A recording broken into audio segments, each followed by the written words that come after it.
Facebook to come on. And here we go. Hello, everybody. Welcome to this week's show, Higher Learning. It's good to be back after a great holiday season. Hope everybody had a great holidays. The show today is brought to you by Huntington Learning Center.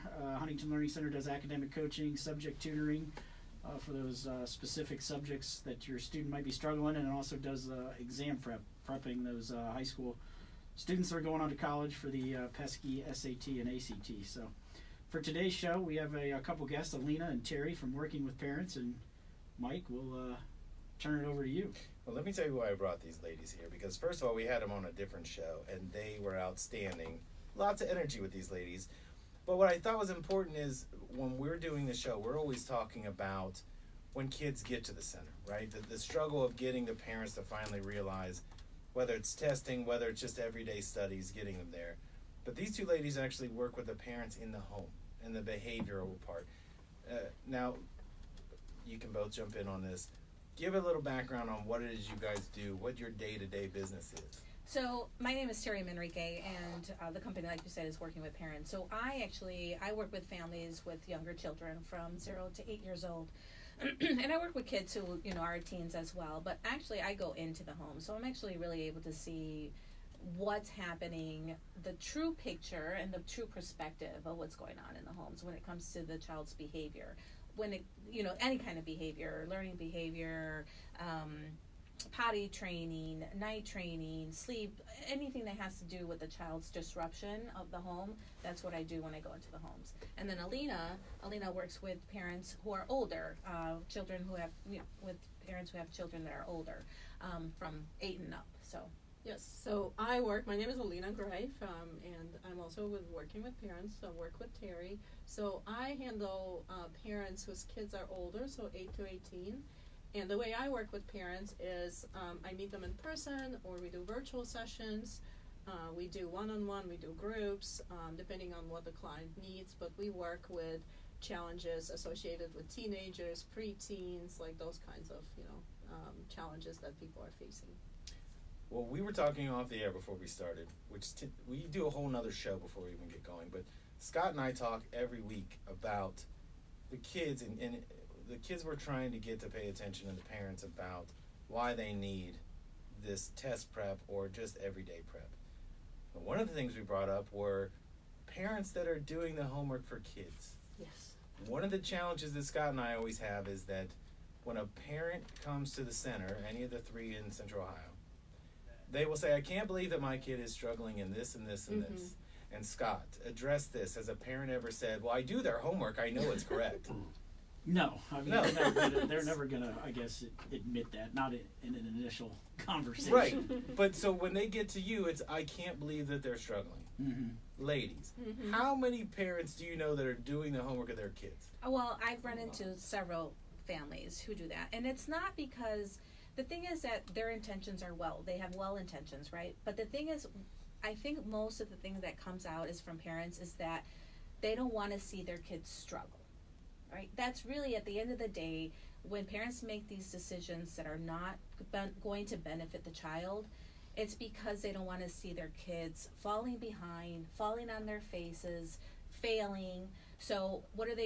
They do the work for them. What do? They do the chores for them. What do? They do the homework for them. What do? They remind them to bring in their backpack.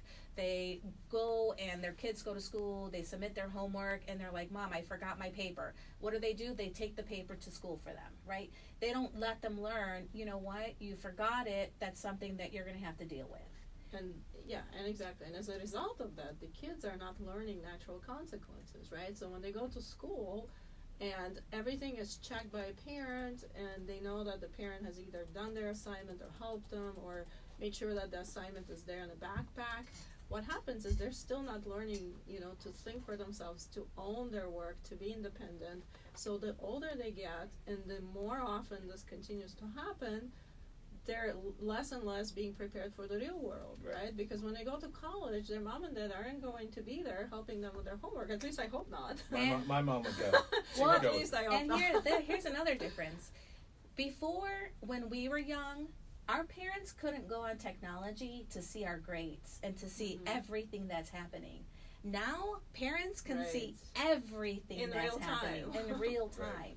So parents have more accessibility to that kind of stuff, where we're taking that responsibility out of the child's hand. Right. So they have more power over that, right? So most kids say they are getting the grade because of their parents, not because of their own will to get this, to improve their grades. They're doing it because, what are my parents going to say, Right. right? My kids, I have 3 kids, and I look at my daughter's grades when she shows me them. Because I know that this is important to her, right? Because this is her future, and we've made that very clear to our kids at an early age. This is your future. What decisions you make is going to have a consequence on your life, not my life. I've already lived my life, right? That's kind of a little bit of that old school mentality. But we have to be realistic on that. So parents still do a lot of babysitting when it comes to that, and they have that so much accessibility to that we're ripping our children from that sense of responsibility themselves. Right. Well, Scott, when you see kids come in, I know that we have this conversation. It's the parent has finally realized something's got to change, right? So there's a pain point. Mm-hmm.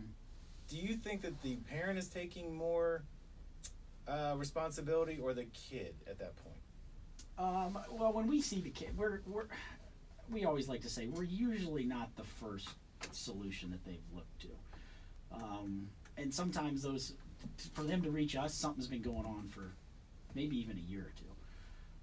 And I think it's really just the parent is the one. To answer your question directly, it's the parent the one that's making the decision, because they've hit a breaking point. But that's where I want to know Yeah. what they're saying. The parent has finally realized, I'm doing all the homework. See, I think It's a fight. It becomes a fight at home. Right. As a parent, I think we're absolving ourselves, like we're doing this to help them. Like I said, and I told this story before we started. I didn't know a lick of Spanish in high school, but I got some really great grades. I'm sorry, Mrs. Combs, but my mom did all my homework. She came from Puerto Rico. Thank you, Mom, for doing that. But that wasn't something I was going to be tested on moving forward until I got to college, and I had to start all over again. So everybody else had high school. That was a real struggle, and I had to do it on my own. And who suffered from the consequences? Oh, I did. You did. I had to study twice as hard. But I think at the same time, though, I think people that come to your services, Scott, also are coming because, my daughter, we have services for her, and it doesn't mean that she's not, that we're enabling her. We just want her to have the tools, because it is a different prepping, right? ACT is a whole different prep. And some kids really, honestly, are not great at testing. I was a horrible tester. I was not very, school for me was hard. School was not easy for me. I had I had a learning disability, to be honest with you, and it was very hard. And my parents never did their, my work. I still struggled, right? So having your kind of services is an additional benefit for the child who needs those turnings. Just like parenting. I always say parenting is like any other subject. You're either really great at math, or you need some tutoring and some backup. Parenting is the same thing. You're really natural and you have those skills, or you need some support. There's no shame in it. So, I think that's what we have to clarify, is there's no shame where these parents are coming to you and why they're coming to you. Maybe the child is doing really good, but it's an added service, right? We want to always have an added benefit to how we can get better. And I think the key here is the motivation, right? So if the child is motivated to get his grade up in math, for example, or to really improve his score or her score, and they're coming to the parents and they're saying, look, I've studied, but I need some help. I'm struggling here. I don't understand this. That's a very different ball game altogether, because they own the process. They own that internal motivation, intrinsic motivation is there, right, for them to improve. Versus my parent is dragging me here, and I don't really think I need it, and then they're not going to be invested as much, right, learning. I'm sure you see a big difference. And we joked about this on previous shows, the student that's got some sales skills in them. Yes, they know how to. They can sell data. They know how to work it. They know how to work it with therapy. And they're usually dealing with, just call it what it is, they're usually dealing with mom. Yes. And if the problem festers long enough, dad's getting involved, and sometimes that motivation is just the kid realizing, all right, I've got to do this to get mom or dad to get them off my back. It takes some time to get there, and then you mentioned math. The other thing too, and we hear this quite a bit, and even I witnessed it amongst my friends and our friends, because we have our daughters are of that age where they're getting into those advanced math, and they teach math differently. Oh, completely They different. do. Then- Oh, yeah. yes. Oh, I ran into I had this. a client who was a CEO, and she says, I don't even understand this. Right. Yeah. Right. It's a whole very new different language. process. It's a whole new. I don't get it. Yeah. I don't get it. And when I'm sitting here helping my daughter do her homework, and I don't even know the problems or how to solve these problems, what do you do? Well, and that's that way. If you're a parent doing their homework for them, and then you're teaching That's them a how to do problem. that, They're and trying that- to teach, right. That's contradictory to how they're being taught. At school. I and can't that's even just imagine yeah. the mental anguish that would go through a kid's head. Well, Right, my it kid has to confuses teach me them. how to do it so that I can check to see if she's done Yeah, it right. yeah. Right. Right. So Exactly. Yeah, it 'cause I'll does be kind of like, take that How'd you cheating get out. that answer? Yeah, I don't Yeah. understand how we as parents are supposed to help them. Right. But again, what you ladies deal with is the behavioral side of things Yes. because that frustration, it's kind of like when you're frustrated at work. We come home, we take that problem with us. Yes, But right. we have to go back the next day. Yeah. Mm-hmm. The aspect that I'm curious about is the teenagers. It seems like there's so much more pressure on teenagers Yeah. today. Oh gosh, a lot of pressure. The social anxiety Yes. that comes with it. Yes, the academic. That's why Yes, depression is absolutely. at ultimate Rampant. high right now. Yes. I mean, and it's really bad. I mean, because the fact that they have the social media is involved. Parents, wanting to make sure that they're constantly succeeding at every level. We're getting them into sports a lot earlier too, because we're, everything has to And be year within- round. year Yeah, round, yeah. right? Because we want to, and we get them into these clubs because, we want to have those 10,000 hours. But we know by the time they get to the last year of high school, they're burnt out and they don't want to continue doing this when they're in college. And by the time they go to college, they're stressed. They're a whole new. I mean, there's so many kids dropping out their freshman year because they don't. It's one of the things that I tell parents too. It's like when you don't give your kids the foundation that they need early on. It's kind of like giving you, Scott, a passport to a different country and not letting you know where you're gonna go, and landing you there. How would you feel? That's an interesting. That's a strong take on that. Yeah, I didn't think I about that. never one. thought about it from that angle. Well, my Yeah, but that's question. what we're doing. Right? That's what Right? we're doing. with Well, the how kids, would you right? feel? I gave you a passport. Yeah. I'm saying, here, you're gonna go to this country, figure it out. Yeah. And I Right. never prepared you for that. Be lost. How Right. you'd be lost, you'd be Right. depressed. I mean, all these emotional, negative The feelings feelings that come out, Yes. right? So, are you going to succeed in that environment? No. No. And why do we expect that from our child who's 18 years old? Right, and the pressure they have with social media, right? This is something we didn't have growing up. So, just like Terry, I have 3 kids too, and my kids right now are all teenagers. So just talking to them every day and seeing the pressure they have from social media, right? Just to, to have a certain number of likes, or to, my son, like the other day, like he saw something on social media that made him upset because he realized, oh, my friends are at this party and I wasn't invited, and immediately, right, his mood goes down and he's feeling left out. Well, back when we were growing up, if there was a party we weren't invited, we probably about it didn't know Monday, about it, or right. maybe we knew about it Monday, but not like instantly as it was happening, right? So it's a social pressure. It's the pressure to get certain grades, to get into certain schools, to get into certain colleges. I feel like the pressure has increased exponentially, and it's really crushing our teens, right? So we need to do a better job as parents. And I think, where we concentrate too is, where is that parent's mindset coming from? Why is that parent putting that much pressure on their Right. child? A lot of it comes from parents. It comes from their own things that have been haunting them, right? Or their own limited 'cause they're trying to beliefs. complete They're a trying puzzle to they didn't live get. their life through their child. kids, or things they didn't get to do themselves, and now they want to give those kids opportunities to do this, which is great. But then, does your child really want to play baseball? Is it your dream or is it your child's dream, right? Does your daughter really want to excel in gymnastics? And if she does, that's fantastic. But are you pushing her into gymnastics because this is what she really wants? Or is it because you feel like, well, I wish my parents put me in gymnastics, right? And the So, same thing with yeah. college. Does your child really want to go to college? We think that college is God, right? And when there's a lot of trade schools that are just as great out there that kids can be extremely successful in. You know, it doesn't make a have good to living be and be about just happy. going and getting a 4-year degree. And I think we put that pressure on our kids and saying, if you don't get a 4-year degree, you're going to be a failure. You're not going to make it anywhere. That's not true. That's not true. I don't have a 4-year degree. I have a certification, and I'm doing successfully phenomenal in my business.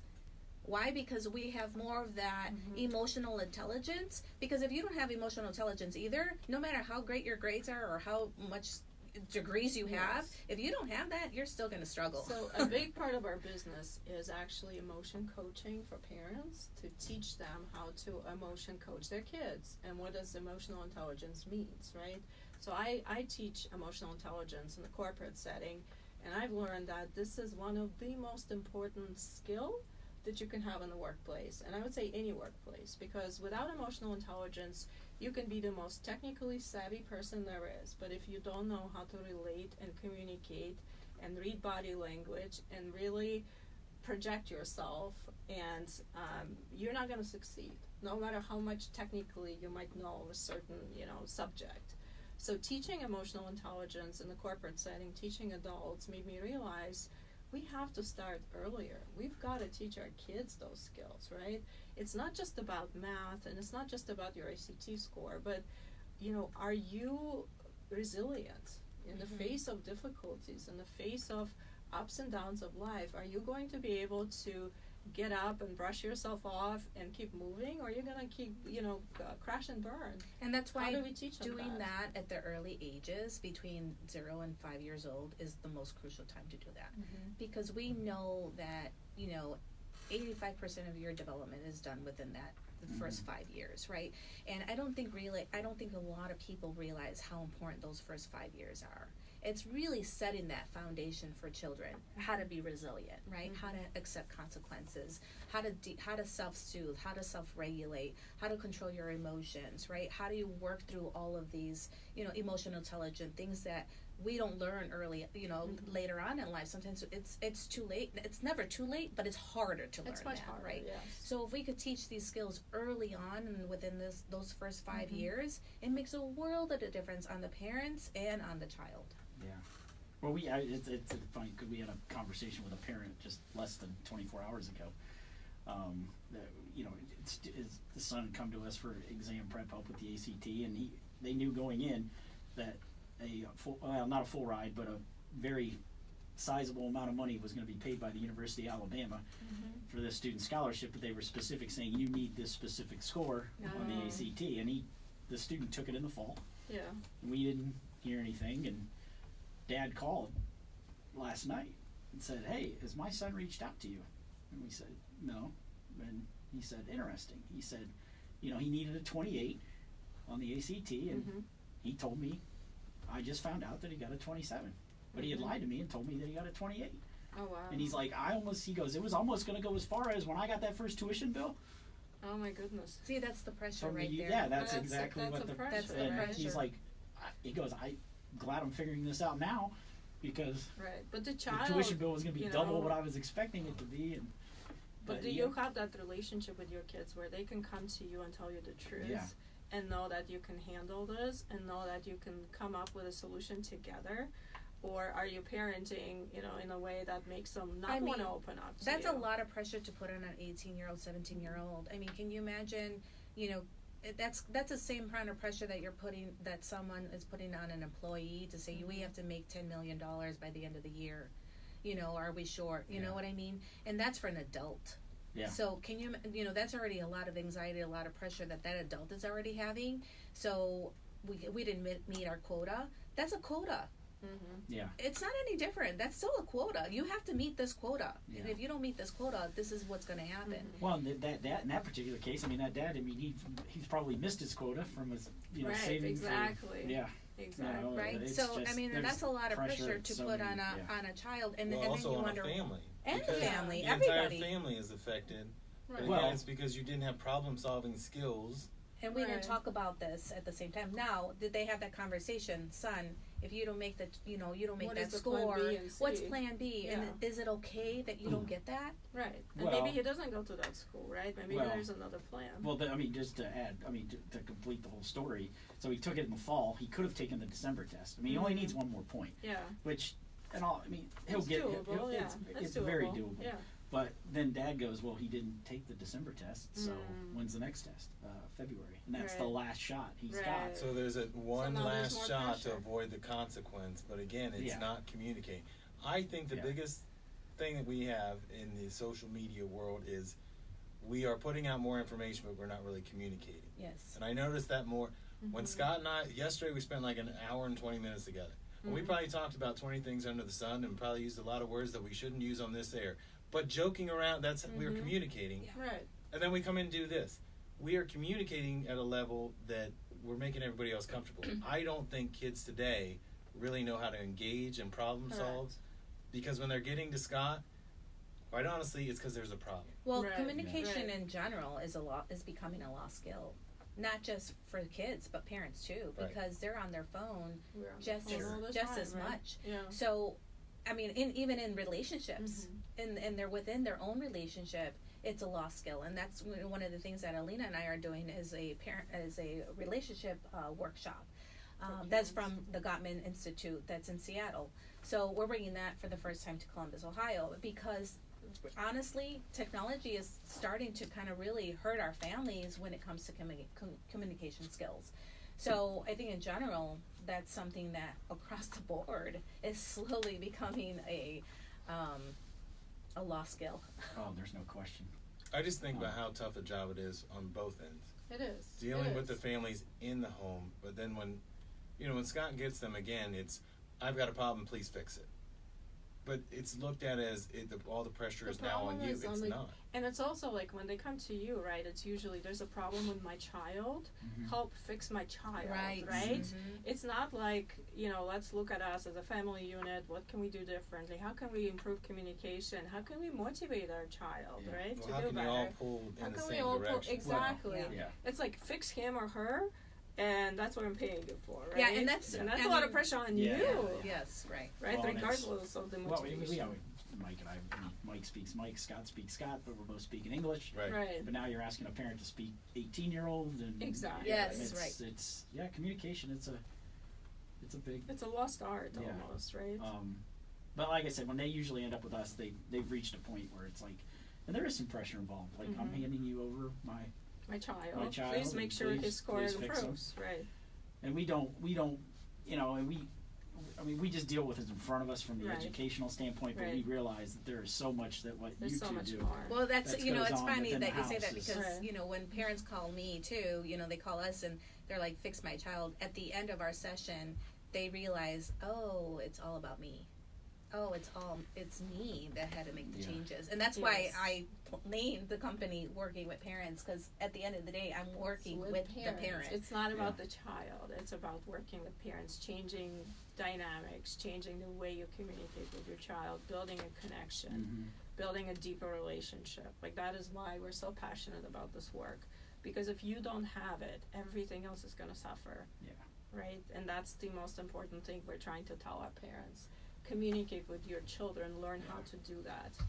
As part of our, when a parent comes to us, I mean, we set up communication lines with the kids' teachers, and there's, and sometimes we get those things, and we just had one recently, and this particular student, I mean, we're meeting with that student's teacher, and the parents going, why is my student not, so we're meeting with that teacher, and the teacher's telling us, well, just so you're aware, the child's asleep for 3 hours a day. Yes. Right, so there's a Yes. problem, So, right? so now that That's tells a us whole that the different front, problem. So it's a whole set of issues, and it comes down to it's like, no matter what we do, and no matter what that teacher does, if the child's asleep, See, and that's the thing. That's- That's another thing that's really, Yeah. teachers.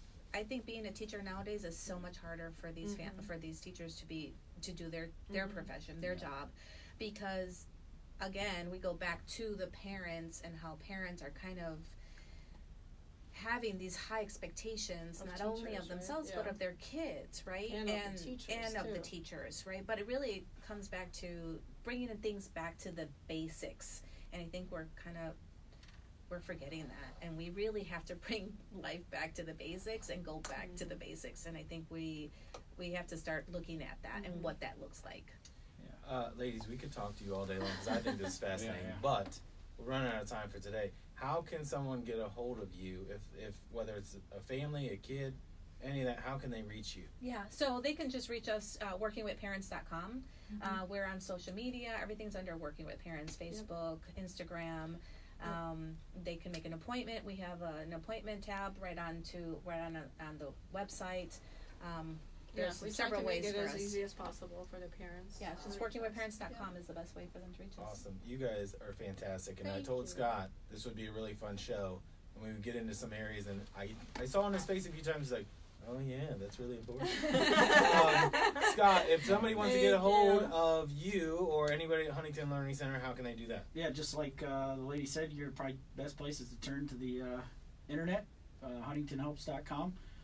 You can go there. There's 3 centers here in Columbus, Central Ohio. So huntingtonhelps.com. You can answer a lot of questions. You can check us out and then figure out where the nearest center is to you at huntingtonhelps.com. And again, we're not the bank. I love that. I love that. That's it, Jim. All right. Perfect. That's awesome. We're not the bank. That's a good tagline.